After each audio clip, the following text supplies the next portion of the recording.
미국의 석유 산업을 통해서 엄청난 부를 쌓았던 록펠러에 관해 전해지는 일화가 있다고 하죠. 한 기자가 이때 당시 세계에서 최고의 부자였던 이 사람에게 물었다고 합니다. 당신은 얼마나 많은 돈을 가져야 만족할 수 있겠습니까? 그런데 정말 유명한 대답을 했다고 하죠. 짧게 대답했다고 합니다. 조금만 더. 이 일화가 실제로 어떤 자리에서 나온 말인지는 분명하지 않지만 그럼에도 이 짧은 대답이 오랫동안 사람들의 기억에 남아있는 이유가 있다고 봅니다. 왜냐하면 우리의 마음속에 있는 만족의 문제를 잘 보여주기 때문입니다. 가진 것이 전혀 없는 사람만 조금 더를 생각하는 것이 아니라 이미 많은 것을 가진 사람도 조금만 더를 원할 수 있습니다. 조금만 더 돈이 있으면, 조금만 더 집이 넓으면 내가 만족할 것 같은데, 조금만 더 인정받으면 마음이 편할 것 같은데, 조금만 더 건강하면, 자녀가 조금만 더 잘 되면, 계획한 일이 조금만 더 순조롭게 진행되면 만족할 수 있을 것 같은데 라는 생각을 우리가 하게 될 때가 많이 있지 않습니까? 그런데 그 조금만 더를 우리가 실제로 얻게 되면 어떻게 될까요? 처음에는 기쁩니다. 그리고 감사하기도 하죠. 그런데 얼마 지나지 않아서 이전에 간절히 바라던 것이 어느새 익숙해지고 또 다른 조금만 더를 이야기하게 됩니다. 새 자동차를 사면 처음에는 운전할 때 기분이 너무나 좋습니다. 작은 흠집이라도 생기지 않도록 너무나 조심하면서 운전을 합니다. 그런데 시간이 지나면 그 자동차가 일상이 됩니다.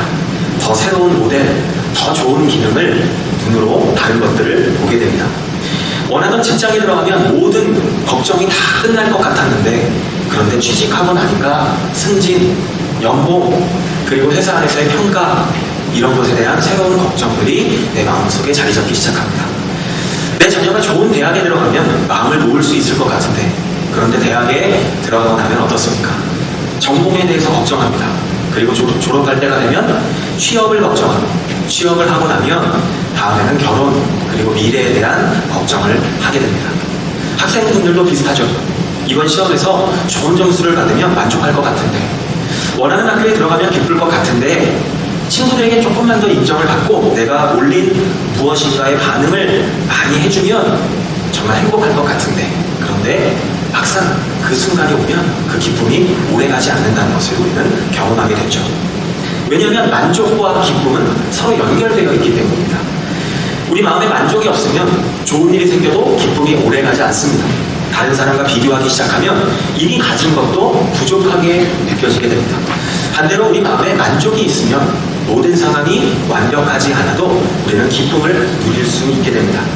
그렇기 때문에 어떤 상황에서도 우리가 기뻐하기 위해서는 먼저 만족의 기준이 달라질 필요가 있습니다. 상황이 좋아져야만 기뻐할 수 있다고 한다면 우리의 기쁨은 언제나 상황에 붙들려 있을 수밖에 없기 때문입니다.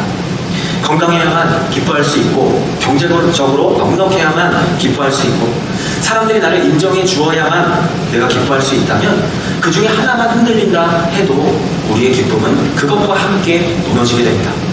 오늘 본문을 기록한 사도 바울의 상황을 보게 되면 바울은 편안한 집에서 이 편지를 쓰고 있는 것이 아니었습니다. 지금 감옥에 갇혀있는 상태였습니다. 자유가 없는 상태죠. 하고 싶은 것도 못하는 상태였습니다. 앞으로 그리고 자신에게 어떤 일이 일어날지도 알 수 없는 상황이었습니다. 바울 역시도 이 상황에서 필요한 것이 많이 있었고 그리고 자기 힘으로 할 수 있는 것이 많지 않았습니다. 그런데 바울이 이 기록한 빌립보서의 내용을 보면 이 내용 속에서 계속 기쁨을 이야기하고 있는 바울의 고백을 보게 됩니다. 어떻게 그럴 수 있었을까요? 바울은 상황과 관계없이 만족할 수 있는 비결을 발견했기 때문입니다. 그리고 그 만족으로부터 나오는 기쁨을 누리고 있었기 때문입니다. 오늘 설교의 제목은 말씀드렸던 것처럼 자족의 비결입니다. 오늘 본문을 통해서 하나님의 자녀가 어떠한 상황 속에서도 기쁨과 만족을 누리며 살아갈 수 있는 이유가 무엇인지를 본문을 통해서 세 가지로 함께 살펴보기를 원합니다. 오늘 함께 나눌 내용은 이것입니다. 그렇다면 어떤 상황에서도 기뻐할 수 있는 비결 그것이 무엇일까요? 첫 번째는 그리스도 안에서 만족을 배우는 것입니다. 빌립보 교회는 에바브로디도를 통해서 감옥에 있는 바울에게 필요한 것들을 공급해 주었습니다. 바울은 그 선물을 받고 너무나 기뻤습니다. 우리말 성경에 보면 10절에서 이렇게 말씀하죠. 빌립보 성도들이 바울을 생각했던 그 마음이 싹이 났다라고 이야기합니다. 이 싹이 날 때는 언제죠? 바로 추운 겨울이 지나고 봄이 되었을 때 싹이 납니다. 겨울이 되면 잎사귀가 다 떨어지죠. 그러면 죽은 나무처럼 보입니다. 눈에 보이는 게 없습니다. 그런데 그러나 그 나무는 생명을 여전히 가지고 있죠. 그런데 그 생명이 언제 눈에 보여지게 됩니까? 드러나게 됩니까? 싹이 나올 때 드러나게 되는 것이죠. 빌립보 성도들의 사랑이 이와 같다는 것입니다. 바울이 어려움에 처해 있었지만 빌립보 성도들은 바울을 잊어버리지 않고 있었습니다. 그리고 마침내 때가 되었을 때 그들의 바울을 향한 사랑이 눈에 보여지게 된 것이죠. 에바프로디도를 통해서, 그리고 빌립보 성도들의 그런 사랑과 그 전달을 통해서 그 사랑의 싹이 나타났다고 바울이 이야기를 합니다. 이때 당시에는 사실 전화나 문자도 없었고 오늘처럼 은행에 송금하는 것도 더더욱 없었습니다. 누군가가 직접 여행을 해서 오랜 거리를 가서 위험을 무릅쓰고 가야 되는 거죠. 목숨을 걸고 그 법거지까지 가서 전달해야만 하는 그런 시대였습니다. 그렇게 에바프로디도가 바울에게 갈 수 있는 기회, 빌립보 성도들은 그런 기회가 있었을 때 그 기회를 놓치지 않고 자신들의 사랑을 행동으로 보여주었습니다. 이렇게 겨울 동안 보이지 않았던 그런 생명이 싹을 통해서 눈에 보여진 것처럼 빌립보 교회 성도들의 사랑이 에바프로디도를 통해서 바울에게 보여지게 된 것이죠. 바울은 그 사랑을 받고 너무나 기뻤습니다. 빌립보 성도들이 자신을 기억하고 있는 것에 대해서도 너무나 기뻤어요. 그런데 바울은 이어서 11절에 보니까요, 정말 자신이 기뻐할 수 있는 이유가 무엇인지를 빌립보 성도들에게 이야기하고 있습니다. 바울은 이렇게 얘기하죠. 나는 어떤 상황 속에서도 자족하는 법을 배웠습니다 라고 이야기합니다. 이 11절에서 자족이라고 하는 이 헬라어 단어를 보면 스스로 충분하다라고 여기는 그러한 마음과 태도를 이야기합니다. 사실 이 단어는 그리스 헬라 철학에 우리가 알고 있는 스토아 학파의 사람들이 사용했던 그런 사상이었습니다. 이 스토아 학파에 있는 사람들이 최고의 경지, 생각했던 최고의 경지는 바로 사람이 외부의 환경에 흔들리지 않고 자기 안에서 스스로 만족을 찾는 경지에 이르는 것, 그 사람들은 그것을 최고의 경지로 보았습니다. 그걸 자족이라고 생각했습니다. 다른 사람이나 환경에 의지하지 않고 스스로, 자기 자신이 스스로 강한 사람이 되는 것, 이것이 그들의 이상이었습니다. 그런데 바울이 말하고 있는 자족은 그것과는 다릅니다. 바울의 자족은 혼자서 스스로 강해지는 것이 아니라 그리스도를 의지하는 것이라고 이야기합니다. 세상의 자족은 내 안에 충분한 힘이 있어야 가능하다고 이야기합니다. 그런데 성경이 말하는 자족은 내 안에는 충분한 힘이 없지만, 나는 부족하지만, 나는 능력이 없지만 주님께서 나의 힘과 능력이 되어주신다라고 고백하는 것입니다. 바울은 12절에서 이렇게 말합니다. 나는 비천하게도 살아보았고 풍족하게도 살아보았습니다. 나는 배고플 때가 있었고 배 부른 때가 있었습니다. 풍족한 때와 궁핍한 때 모두를 경험했다고 이야기를 합니다. 그리고 그 모든 상황 속에서 자신은 상황에 대처하는 방법을 배웠다고 이야기합니다. 그런데 여기서 우리가 주목해야 할 부분이 있습니다. 바울이 태어날 때부터 자족했던 사람이 아니라는 거예요. 바울은 자족하는 법을 내가 배웠습니다 라고 이야기하고 있습니다. 자족은 타고나는 것이 아니라 배우고 훈련하는 것이라고 성경은 우리에게 말씀합니다. 여러분, 바울 같은 사람도 자족을 배워야 했습니다. 바울의 인생을 한번 볼까요? 바울은 다메섹으로 가는 길에 예수님을 만났죠. 그런데 그 이후에 그의 삶이 어땠습니까? 모든 일이 순조로워진 것이 아니에요. 예수 믿고 나서도 어려운 시간들이 그를 기다리고 있었습니다. 여러 번 매를 맞기도 했고 감옥에 갇히기도 했고 돌에 맞아 죽을 뻔한 적도 있었습니다. 강도를 만나서 동족으로부터 죽임을 당하기도 하고 또 이방인으로부터 죽임을 당할 뻔하기도 합니다. 그리고 배를 타다가 부서져서 죽을 뻔한 적도 있습니다. 정말 못 먹어서 굶었고 또 목마르고 춥고 이런 시간들을 바울은 많이 겪었던 사람입니다. 그리고 빌립보에서는 어떤 일이 있었을까요? 빌립보에서 바울은 신라와 함께 감옥에 갇혔습니다. 억울하게 감옥에 갇혔죠. 발에는 착고가 튀어진 그 상태에서 그날 밤에 바울과 신라가 매를 심하게 맞은 상태에서도 하나님을 찬양하는 장면을 우리는 사도행전을 통해서 볼 수가 있습니다. 여러분, 감옥이 편한 것도 아니었고 그리고 상처도 정말 너무나 아팠을 텐데 어떻게 그럴 수 있었을까요? 바울과 신라는 그 감옥 안에서도 하나님이 함께하고 계신다는 그 사실을 믿었기 때문에 찬송할 수 있었습니다. 그리고 바울은 지금도 다시 로마에 있는 감옥에 갇혀 있습니다. 어쩌면 이 빌립보 교회에 보낸 편지를 읽고 있는 이 성도들 중에는요, 바울이 빌립보 감옥에 갇혔을 때 찬송을 불렀던 그 찬송을 들었던 사람이 그 편지를 읽고 있었을 수도 있어요. 바울은 오래전에 빌립보 감옥 안에서도 찬양했고, 그리고 지금 이 순간에도 자신이 기뻐하고 있다고 이야기합니다. 그 이유는 바울이 낙천적인 사람이어서가 아니라 그리스도 안에서 자족하는 방법을 배웠기 때문이라고 이야기하죠. 그리고 이어지는 13절에 보니까 우리가 알고 있는 구절이 나오죠. 바울은 나에게 능력을 주시는 분 안에서 내가 모든 일을 감당할 수 있다고 이야기합니다. 이 구절을 우리가 오해할 때가 있죠. 이 구절은 내가 원하는 모든 일을 할 수 있다는 것이 아니라 그 모든 일은 무엇입니까? 바로 12절에 나오죠. 풍족한 상황이나 비참한 상황, 좀 좋은 상황이나 어려운 상황, 그 모든 상황을 이야기합니다.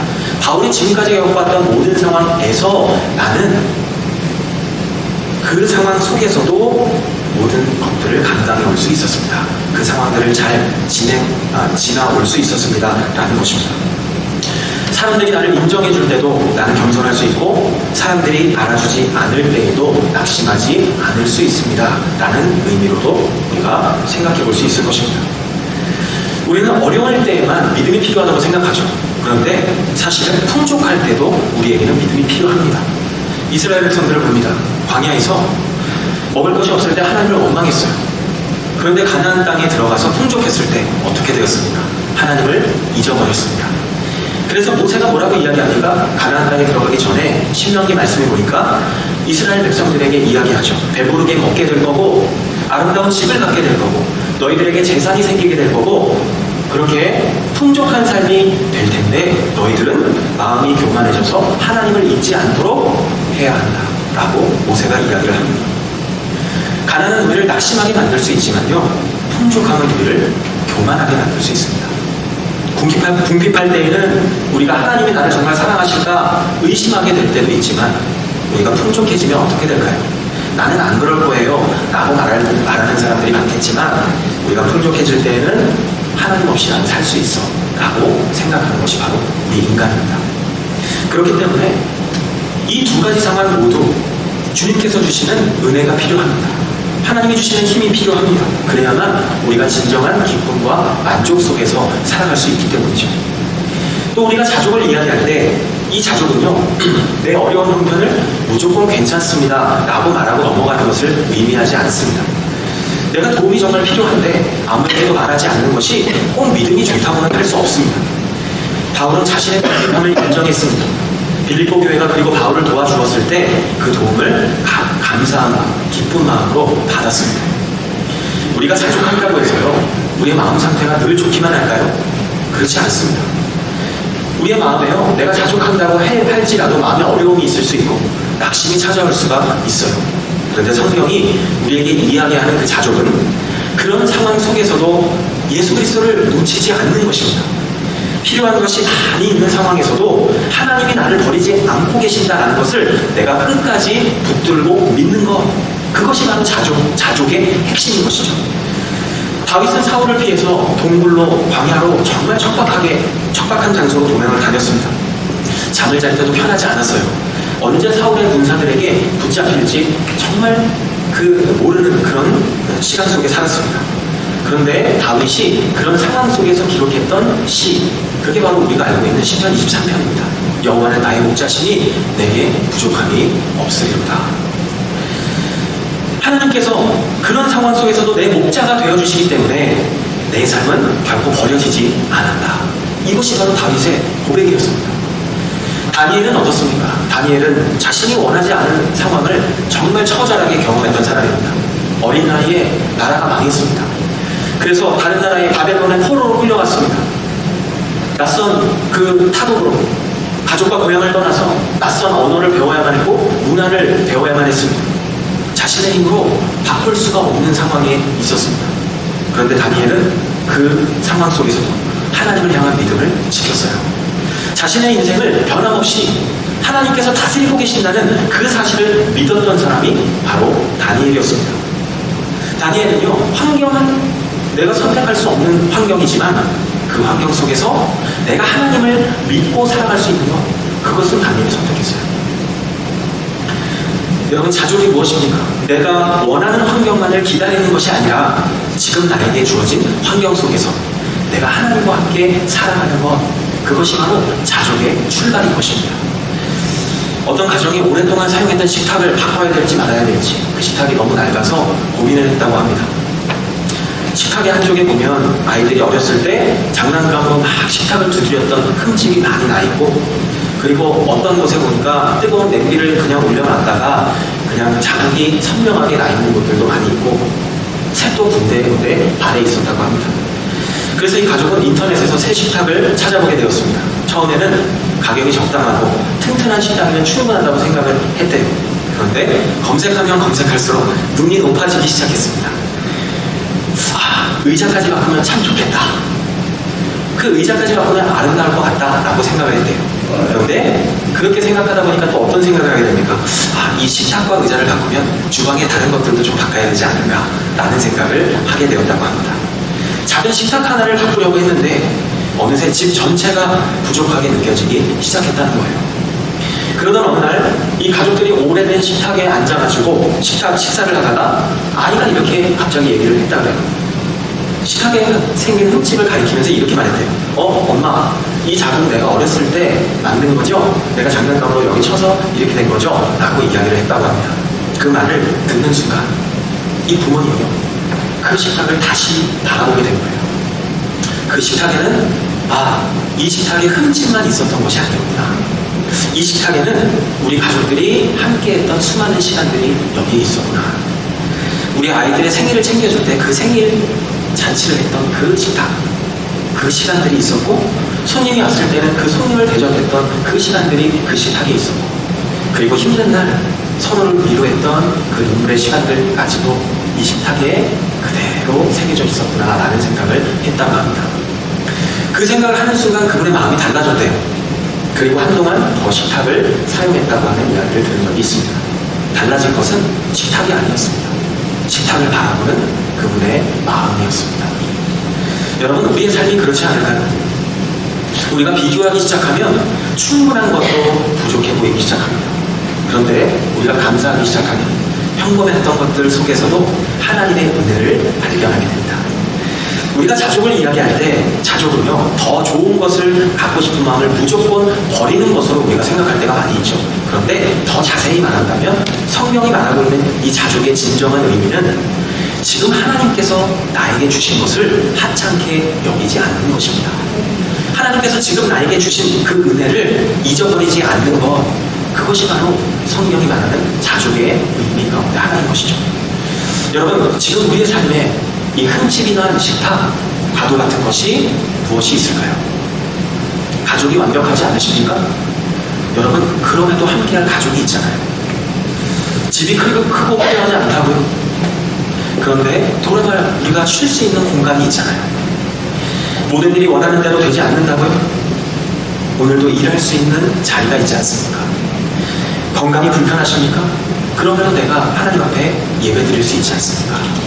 여러분, 우리에게는 우리의 기도를 들어주시고 끝까지 우리를 붙잡고 계시는 하나님이 지금도 우리와 함께하고 계십니다.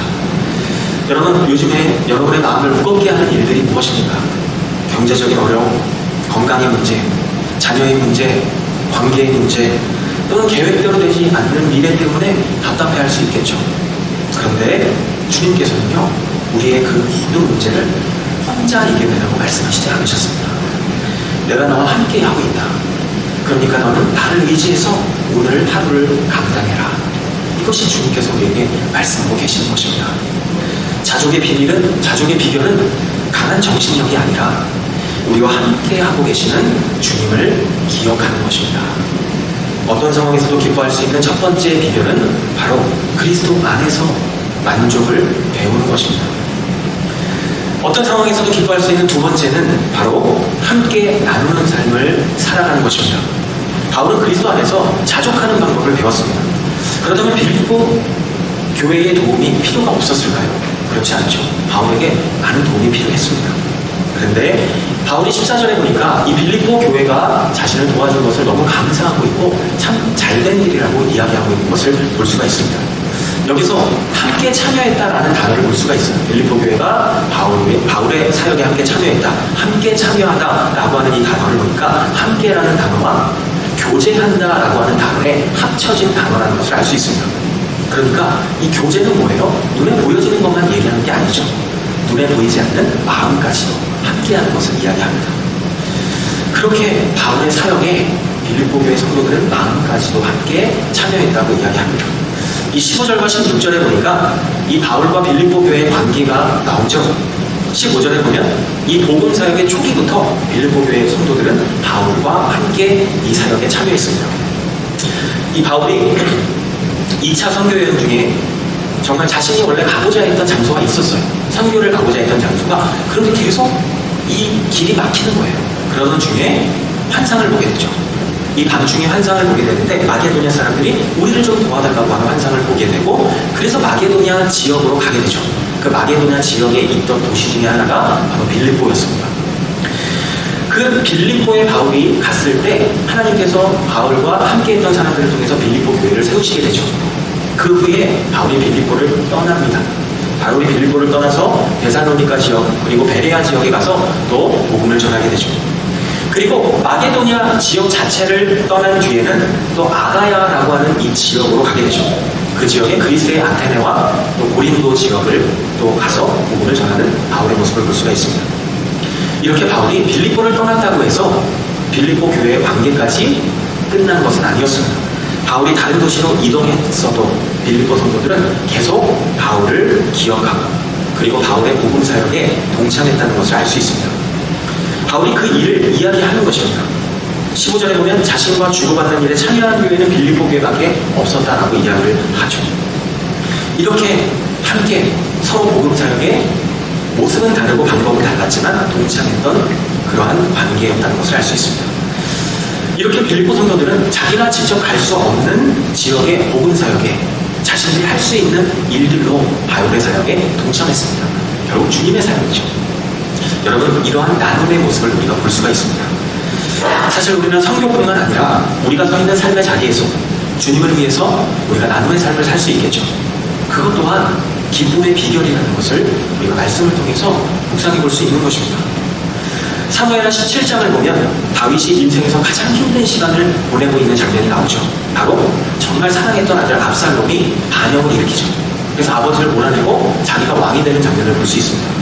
그래서 다윗은 자기가 살던 예루살렘을 급하게 떠나서 도망을 가야만 했습니다. 사실 다윗은요, 수많은 군대를 가지고 있었던 왕이었습니다. 그런데 이제는 왕실이 아니라 그 군대도 없는 광야의 길을 걸어야만 했습니다. 이 다윗과 함께 도망했던 사람들도 너무나 그 광야길에서 배고프고 목마르고 춥고 정말 헐벗었던 상황이 있었죠. 바로 그때 길르앗 사람이었던 바르실레라고 하는 사람, 그리고 그와 함께했던 사람 몇몇이 다윗을 찾아옵니다. 그리고 다윗에게 잠자리를 제공하죠. 그리고 그릇과 먹을 것들을 갖다 줍니다. 도망하느라고 너무나 지쳐있던 다윗과 그 일행들에게 꼭 필요했던 것들을 공급해주는 장면을 우리가 볼 수 있습니다. 이 바르실레의 섬김이 참 특별합니다. 왜냐하면 다윗이 그때 도움이 필요했던 그 상황에는요, 사실 다윗의 힘이 강할 때가 아니었기 때문이죠. 다윗이 모든 것을 다 잃어버렸던 상황이었습니다. 그리고 도망다녔던 상황이었기 때문에 바르실레의 섬김이 참 특별하고 귀한 것이죠. 압살롬이 승리한다면요, 완전히 왕이 된다면 이 바르실레가 죽을 수도 있는 그런 상황이었어요. 그러나 바르실레는 다윗을 외면하지 않았습니다. 여러분, 사람이요, 잘 될 때 그 사람 옆에 있는 것, 그 사람을 도와주는 거 어렵지 않습니다. 성공하고 인정받을 때는요, 오히려 많은 사람들이 그 사람 주변에 있습니다. 그런데 실패했을 때, 누군가가 병들었을 때, 직장을 잃어버렸을 때, 사람들의 관심에서 멀어졌을 때, 여러분, 그럴 때 곁을 지켜주는 사람이 진정한 동역자입니다. 이 바르실레는요, 다윗의 모든 문제를 자기가 해결해 줄 수 없었어요. 자기가 압살롬의 반역을 끝내줄 수도 없었고, 다윗을 예루살렘으로 돌려보낼 수도 없었습니다. 그런 능력도 없는 사람이었죠. 그런데 바르실레는 자기가 할 수 있는 일을 했습니다. 다윗과 백성들이 배고플 때 음식을 갖다 줬어요. 그리고 다윗이 너무나 지쳐있을 때 쉴 수 있는 장소를 제공하고 또 필요한 물건들을 공급해 줬습니다. 시간이 흘러서 압살롬의 반역이 끝나고 다시 다윗이 예루살렘으로 돌아가게 됩니다. 그리고 다윗은 자기를 힘들 때 도와줬던 이 바르실레의 선행을 잊지 않습니다. 그리고 바르실레에게 자기와 함께 예루살렘으로 가자. 내가 왕궁에서 당신을 대접하고 싶다라고 이야기합니다. 내가 당신과 평생 왕궁에서 함께 살고 싶다라고 이야기하죠. 그런데 그때 당시에 80살이었던 바르실레, 그 바르실레가 그 제안을 정중하게 사양하는 장면을 볼 수 있습니다. 바르실레가 다윗을 도와주었던 이유는 보상받기 위해서가 아니었기 때문이죠. 그냥 정말 다윗이 어려웠기 때문에 도와주고 싶었던 것입니다. 그냥 나누고 싶었던 거죠. 여러분, 빌립보 교회가 바울을 도왔던 것도 마찬가지입니다. 교회 성도들이 바울을 감옥에서 꺼내줄 수도 없었어요. 재판의 결과를 바꿔줄 수도 없었습니다. 그런데 성도들은 자신이 할 수 있는 것들을 했습니다. 필요한 물질을 모으고 에바브로 기도를 보내고 바울을 위해서 함께 기도하고, 그리고 그렇게 바울과 그 복음 사역에 함께 참여했던 사람들이 빌립보 교회 성도들이었습니다. 이 바르실레가 피난 중인 다윗에게 필요한 것들을 공급해주고 선행을 베풀었던 것처럼 빌립보 교회 역시 바울에게 필요한 것들을 그렇게 함께 해주었습니다. 여러분, 우리는 자족을 생각할 때요, 혼자서 내가 오랫동안 견디는 것으로 우리가 오해할 수 있어요. 그런데 성경이 말하는 자족은 누군가가 어려울 때 그냥 내버려 두거나 관계를 끊어버리는 것, 그걸 자족이라고 말하지 않습니다. 내가 할 수 있는 것 안에서 다른 사람을 사랑하고 섬기는 모습까지도 포함하고 있습니다. 내 마음이 부족함으로 가득하면 모든 관계를요, 내가 이해관계로 보게 돼요. 내가 이만큼 해줬는데 왜 저 사람은 나에게 아무것도 안 해주지? 내가 먼저 연락했는데 왜 저 사람은 나한테 연락하지 않을까? 내가 섬겼는데 왜 아무도 나를 알아주지 않을까? 그런데 예수 그리스도 안에서 내가 사랑받고 있다고 하는 그 사실을 우리가 기억하고 알게 되면 우리가 그때가 비로소 대가를 바라지 않고 나눌 수가 있게 되는 것입니다. 내가 얼마나 귀한 사람인지를 예수님 안에서 내가 발견하게 되면 사람들의 반응에서 확인할 필요가 없어집니다. 그렇게 하나님께서 나를 정말 사랑하시는구나, 나는 정말 귀한 사람이구나 라는 것을 내가 믿을 때 우리는 비로소 다른 사람들과 진정으로 나눌 수가 있게 됩니다. 바울이 그러한 빌립보 성도들의 모습을 기뻐하고 있는 것입니다. 여러분, 우리 노만교회 안에도 사실 이런 모습들이 참 많아요. 하나님 아버지께서 우리의 모습을 보실 때 어떻게 생각하실까요? 마치 어린 아이가 부모님이 생일을 맞이했을 때 보통 어떻게 합니까? 아이들이요, 편지를 쓰고 선물을 준비하죠. 그 선물이 비싼 게 아니죠. 비싼 선물을 아이들이 어떻게 준비해요? 때로는 종이를 구겨서 만든 카드가 될 수도 있고, 아이들이 그림을 예쁘게 그린 그냥 종이 한 장일 수 있어요. 아니면 부모님이 주신 용돈으로 산 어떤 저렴한 물건일 수도 있겠죠. 그런데 부모님이 그걸 받으면 어떨까요? 너무너무 귀하게 여기겠죠. 제가 알고 있는 어떤 후배가 오랜 시간 아버지와 떨어져 있었는데요, 나중에 아버지를 만났어요. 그리고 아버지의 집에 갔습니다. 아버지가 정말 그 집 안에서 가장 중요한 물건들을 넣어두는 그 장소에서 무언가를 꺼내서 보여주시더래요. 근데 가장 중요한 물건들을 넣어두는 그 자리에, 그 서랍 안에 자기 어렸을 때 아버지에게 만들어준 철사를 굽겨서 만들어주었던 넥타이 핀이 거기 들어가 있더랍니다. 이게 가장 중요했다. 물건의 가격 때문이 아니라 그 안에 담긴 사랑 때문에 하나님은 우리의 섬김을 작지만 귀하게 보시는 것입니다. 하나님이 그것을 기뻐하시는 것이죠. 하나님께 무엇이 부족해서 우리가 하나님께 헌금을 하고 이웃을 돕겠습니까? 우리가 하나님을 사랑하는 그 마음, 하나님은 그것을 기뻐하시는 거죠. 그리고 하나님을 사랑하고 이웃을 사랑하는 그 마음을 하나님이 받으시고 기뻐하시는 겁니다. 여러분, 하나님은요, 우리가 그렇게 하나님을 사랑하고 이웃을 사랑하는 성숙한 사람, 성숙한 모습을 기다리고 계시고 하나님은 그것을 기뻐하십니다. 28절에 보니까요, 바울이 이렇게 얘기하죠. 그 바울을 도왔던 빌립보 교인들의 사랑, 물질, 이것을요, 바울이 이렇게 표현합니다. 하나님께서 받으시는 향기로운 제물이라고 말하죠. 이 향기로운 제물, 구약에 보면 구약시대에 제사를 드릴 때 하나님 앞에 올려드렸던 제물을 떠올리게 만드는 표현입니다. 보통 하나님께서 제물을 기쁘게 받으셨다는 의미로 향기로운 제물이라는 표현을 쓰죠.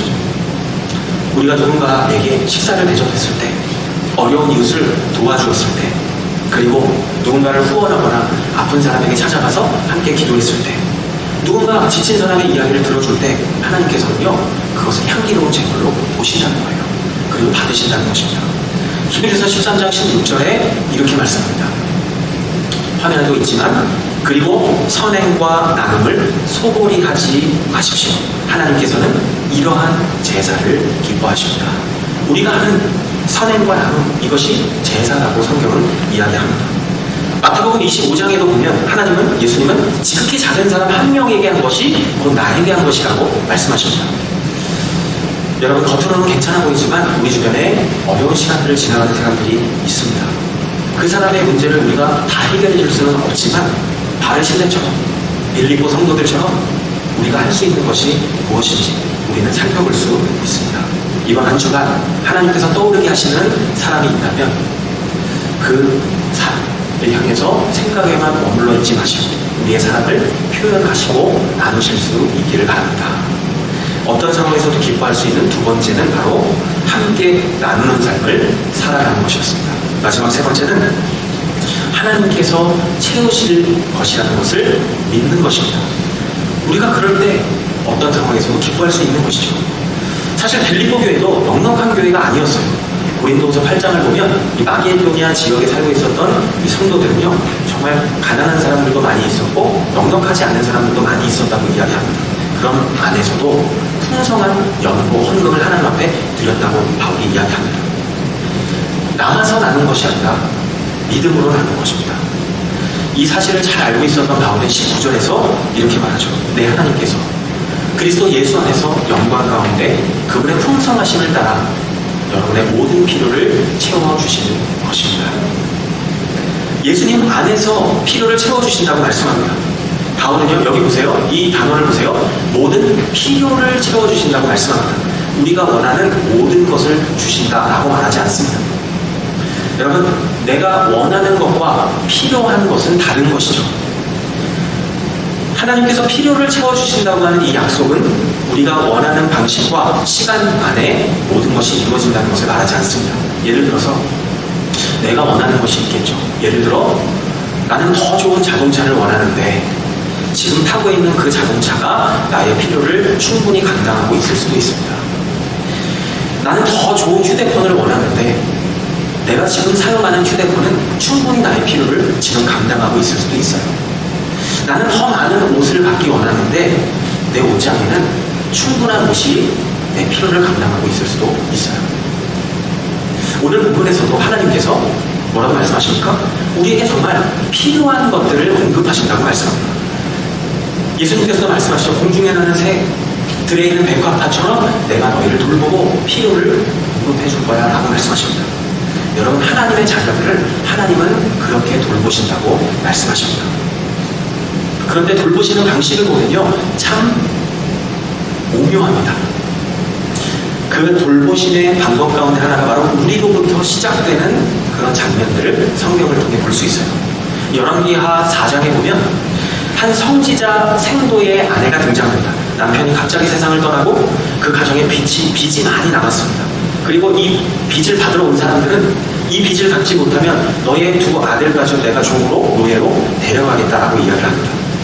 이 여인은 남편도 잃어버렸죠. 경제적으로도 힘들죠. 아들까지 지금 잃어버릴 처지에 있었습니다. 그래서 엘리사를 찾아가서 자신의 형편을 솔직하게 이야기합니다. 그런데 엘리사가 이야기하죠. 집에 지금 무엇이 남아있습니까? 그러니까 기름 한 병 외에는 없습니다 라고 이야기합니다. 사실 이 여인의 눈에 기름 한 병이 아무것도 아닌 것처럼 보여요. 그러나 하나님께서는 그 작은 기름병을 사용하셨습니다. 엘리사가요, 이웃들에게 빈 그릇을 많이 빌려오라고 이야기합니다. 그리고 집에 들어가서 문을 닫고 모든 그릇에 기름을 부으세요 라고 이야기합니다. 그리고 그 기름병에 있는 기름을 이 빌려온 그릇에 붓기 시작하자 어떤 일들이 일어납니까? 작은 기름병에서 기름들이 계속 나와서 준비한 그릇에 기름이 가득 차게 되었습니다. 그리고 마지막 그릇까지 기름이 딱 다 채워진 뒤에 기름 나오는 것이 멈췄습니다. 그리고 결국 이 여인이 그 기름을 타다서 빚을 갚고 결국 생활을 하게 되는 장면을 우리가 보게 되죠. 그런데요, 여러분, 이 여인이 그릇을 빌리려면 어떻게 해야 할까요? 자신의 상황을 나눌 수밖에 없어요. 하나님의 공급하시는 방법을 우리가 여기서 생각해 볼 수 있습니다.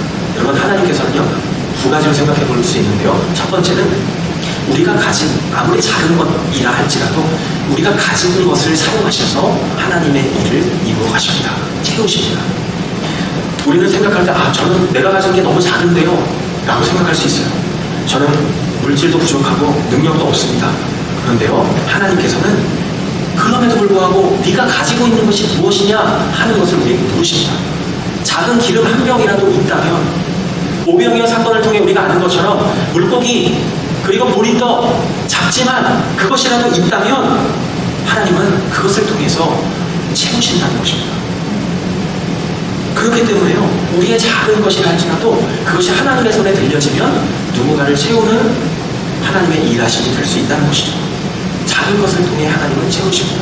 두 번째는 공동체를 통해서, 바로 우리의 손길을 통해서 하나님은 공급하신다는 것을 알 수 있습니다. 아까도 말씀드렸지만 이 빈 그릇을 빌려오기 위해서는 자신의 상황을 나눌 수밖에 없습니다. 그리고 그 그릇을, 자신의 그릇을 누군가를 위해서 빌려줄 수 있는 그 섬김이 있을 때 하나님은 그것을 통해서 누군가의 삶을 채워가신다는 것을 알 수 있습니다. 여러분, 우리의 삶도 마찬가지죠. 누군가에게는 음식이 있을 수 있는데 누군가에게는 식사가 필요할 수 있습니다. 누군가에게는 저는 그냥 가진 게 경험밖에 없는데요. 근데 누군가에게는 그 조언이 필요할 수 있습니다. 누군가에게는 기도할 제목이 있는데 또 누군가에게는 그 기도 제목을 위해서 기도해 줄 수 있는 힘이 있는 분이 있을 수 있어요. 하나님께서는요, 공동체 안에서 우리에게 필요한 모든 것들을 연결해서 하나님의 일들을 이루어 가시기도 합니다. 여러분, 이 그릇을 빌리는 일은 쉬운 일이 아니었을 수 있어요. 자신의 형편이 알려질 수도 있었고, 그리고 사람들에게 왜 그릇을 빌려야 되는지 구구절절하게 설명해야 되는 상황이 필요할 수도 있었습니다. 그런데 여인이 그렇게 빌려올 수 있었던 이유, 자신의 상황을 나눌 수 있었던 이유, 그것은요, 바로 하나님의 말씀을 믿었기 때문입니다. 말씀을 정리합니다. 여러분, 하나님께서는 여러 가지 방법을 통해서 우리의 삶을 채워주십니다.